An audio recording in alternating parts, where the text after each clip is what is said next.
పుస్తకాలు తెరిచి కీర్తనలు 9వ కీర్తన 10వ వచనము, యెహోవా నిన్ను ఆశ్రయించు వారిని నీవు విడిచిపెట్టు వాడవు కావున నీ నామం ఎరిగిన వారు నిన్ను నమ్ముకొందురు. Praise the lord. మన దేవుడు మనల్ని ఎన్నడూ ఎప్పుడు కూడా విడిచిపెట్టేవాడు కాదు. ఆయనను ఆశ్రయిస్తున్నాము, ఆయన్ని మనం వెతుకుతున్నాము. ఉదయకాలపు ప్రార్థనలో కానీ, ఇలాంటి వాగ్దానాలు వినే విషయంలో కానీ, రాత్రికాలపు ప్రార్థనలో కానీ, ప్రతి విషయంలో కూడా ఆయనను ఆశ్రయిస్తున్న ప్రతి ఒక్కరిని కూడా ఆయన ఎన్నడూ ఎప్పుడు కూడా విడిచిపెట్టేవాడు కాదు. అబ్రహాము పిల్లలు లేని వారిగా ఉండిపోతున్నారని దేవుడు వదిలిపెట్టేశాడా, విడిచిపెట్టాడా? ఎన్నడూ అబ్రహాము వదిలిపెట్టలేదు. నిజంగా దేవుడు ఆ కుటుంబాల పట్ల అద్భుత కార్యమే జరిగించాడు కదా. మోషే జీవితాంతము తన పుట్టినప్పటి నుంచి ఎన్నో కష్టాలను అనుభవిస్తున్నా సరే నైలు నదిలోనే ఉండిపోయాడు. అంటే మోషే ఎప్పుడూ కూడా తన జీవితం అక్కడితోనే ఆగిపోలేదు. యోసేపును కొట్టి బావిలో పడేశారు, గోతిలో పడేశారో అక్కడితోనే తన జీవితం ఆగిపోయిందా?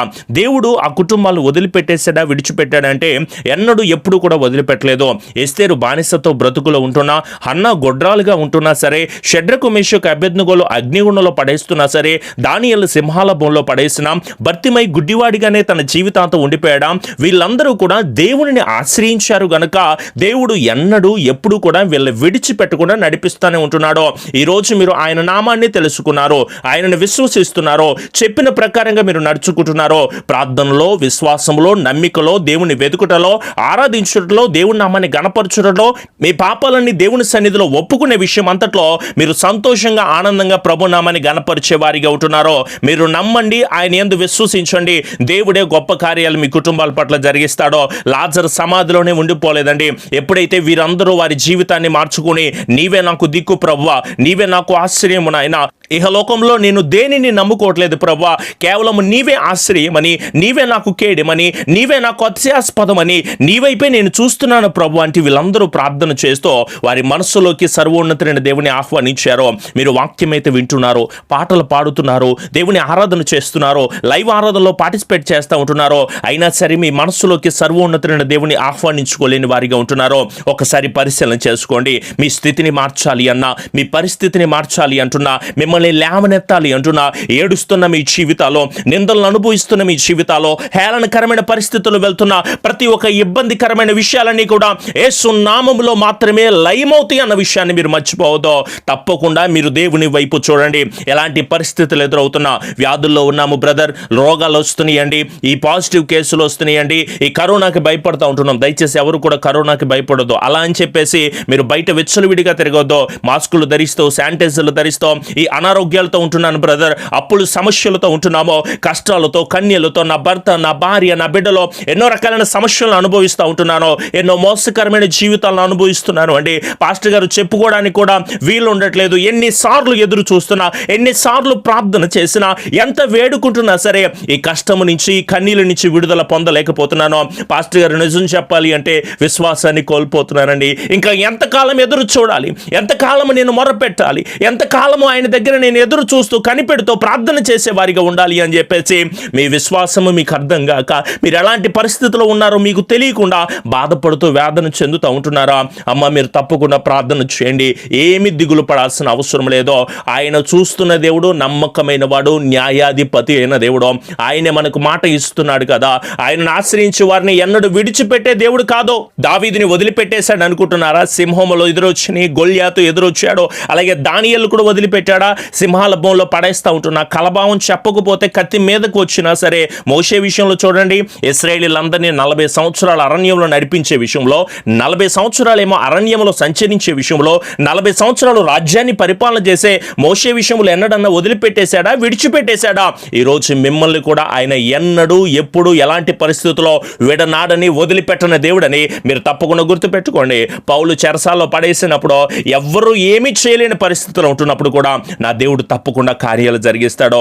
ఈరోజు మీరందరూ కూడా కష్టాన్ని అనుభవిస్తున్నారు, నష్టాన్ని అనుభవిస్తున్నారు.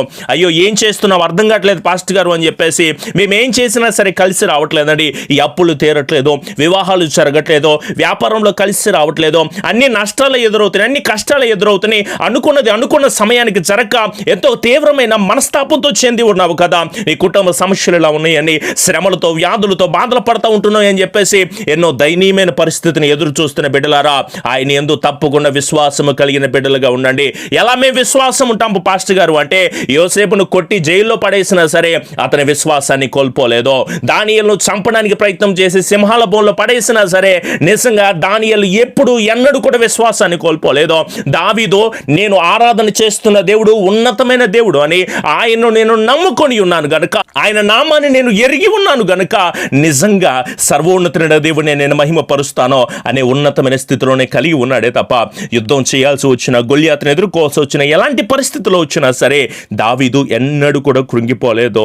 ఈరోజు ఉద్యోగాలు లేక బాధపడుతున్నారు. ఎంతోమంది ఫోన్లు చేసి బ్రదర్ ఈ అక్కమ సమస్యలతో బాధపడుతున్నామండి, తిండి లేక బాధపడుతున్నామండి, ఎన్నో అడ్డంకులుగా మమ్మల్ని అడ్డు పెట్టేస్తున్నారు పాస్టర్ గారు. తండ్రి లేని వారికి ఆయనే సహాయకుడిగా ఉంటాడు కదా, మళ్ళీ నిరంతరము కూడా సర్వోన్నతుడైన దేవుడే నడిపిస్తాను అని చెప్పేసి మాట్లాడుతూ ఉంటున్నప్పుడు, బాధపడు వారి కోరికను ఆయన వింటాను అని చెప్తా ఉంటున్నప్పుడు, తండ్రి లేని వారికి, నలిగిపోయిన వారికి న్యాయము తీర్చుటకే వారి హృదయమును స్థిరపరిచి వారి దగ్గర చెవియొగ్గి వారి మొరలు ఆలకిస్తానని చెప్తున్న దేవాది దేవుని మాటను మీరు మర్చిపోతే ఎట్లా, విడిచిపెట్టేస్తే ఎట్లా?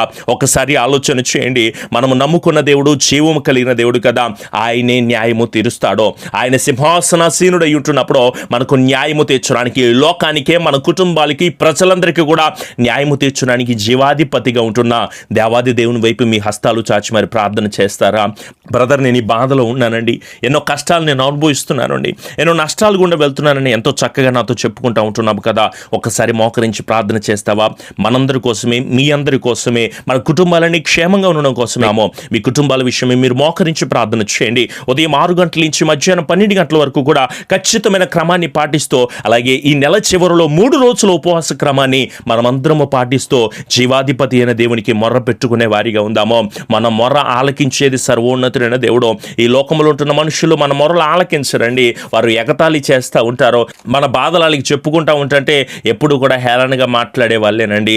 కానీ జీవము కలిగిన దేవుడు మనకి తోడై ఉంటున్నప్పుడు మన కన్నీరుని ఆనందంగా మారుస్తాడు, అంధకారమైన జీవితాన్ని వెలుగుగా మారుస్తాడు కదా. మన బ్రతుకుని మార్చేది ఆయనే, మన జీవితాన్ని మార్చేది ఆయనే, మూసుకుపోయిన ప్రతి ద్వారాన్ని తెరవగలిగింది ఆయనే, మన స్థితిని మార్చగలిగిన దేవాది దేవుని వైపు గనక మీరు ప్రార్థన చేస్తే గొప్ప జయాన్ని మీరు తప్పకుండా పొందుకుంటారు.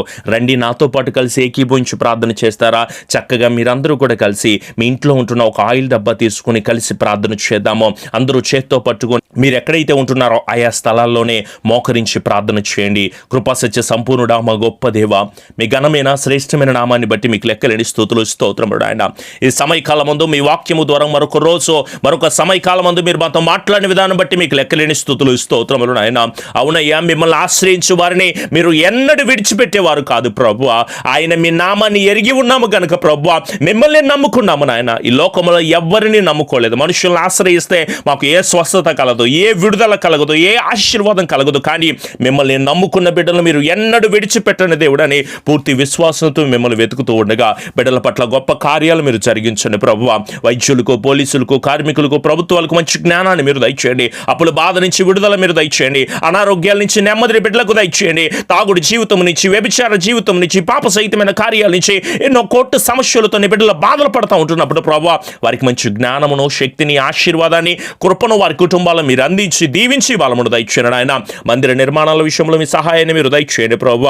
నీ బిడ్డలు ఎంతగానో ఎదురు చూస్తున్న ప్రతి కార్యాల్లో ప్రభువ మీ అద్భుతమైన విషయాలు జరిగించి స్థిరపరిచి కృప దయచేసి ఆశీర్వదించండి ఆయన. మీ యందు విశ్వాసము కలిగిన బిడ్డలు మీరు ఎన్నడూ వదిలిపెట్టరో అదే విశ్వాసముతో, నమ్మికతో ముందుకు సాగుతూ ఉండగా బిడ్డల పట్ల గొప్ప కార్యములు మీరు జరిగించి ఆశీర్వదించమని ఉదయకాలపు లైవ్ ఆరాధనలు మీరు మాకు తోడై ఉండండి ప్రభువ.